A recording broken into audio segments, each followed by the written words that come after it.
Eu comprendo que eso non dá para moitas inauguracións. Non se pode inaugurar pagar facturas. Tampouco se pode inaugurar non gastar máis do que se ten. A ninguén lle fan un monolito, nin corta unha cinta por pagarlle a xente. Pero creo que un político que quere seguir na política non pode ir pola calle como un pufero. Creo que os políticos que non pagan non poden volver a xestionar o diñeiro da xente.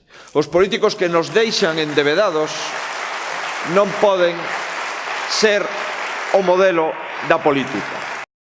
É votar para que os funcionarios públicos sigan nos seus postos todos os meses. É votar para que as empresas que o necesitan teñan avais e axudas e incentivos da Xunta de Galicia. É votar, en definitiva, para sentirnos orgullosos do que somos e non do que nos queran impoñer.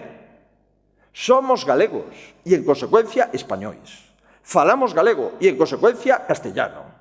Somos o que queremos ser e non o que nos impoñan as minorías que non gañan as eleccións nas urnas.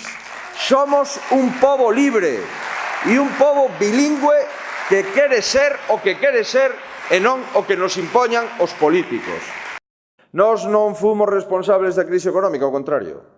Nós non fomos responsables dun 26% de paro en España, ao contrario. Non nos fomos responsables de que as caixas de aforro non se xestionaran ben, ao contrario. E por iso, queridos amigos, cando alguén intenta dicir que os responsables das preferentes que colocaron o bipartito e o Partido Socialista Obreiro Español en Madrid, nos decimos que nós, responsables, nada, pero que vamos a traballar e seguimos traballando para que a xente das preferentes poida cobrar. Poida cobrar.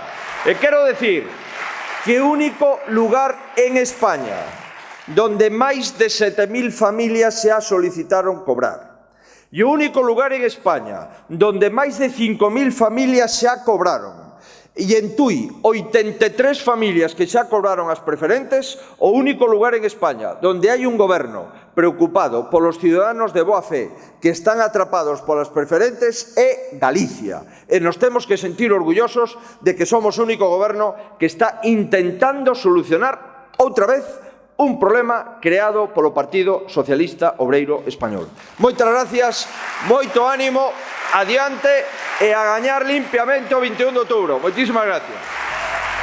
Veña Galicia, boas noticias. Veña Galicia, unha delicia.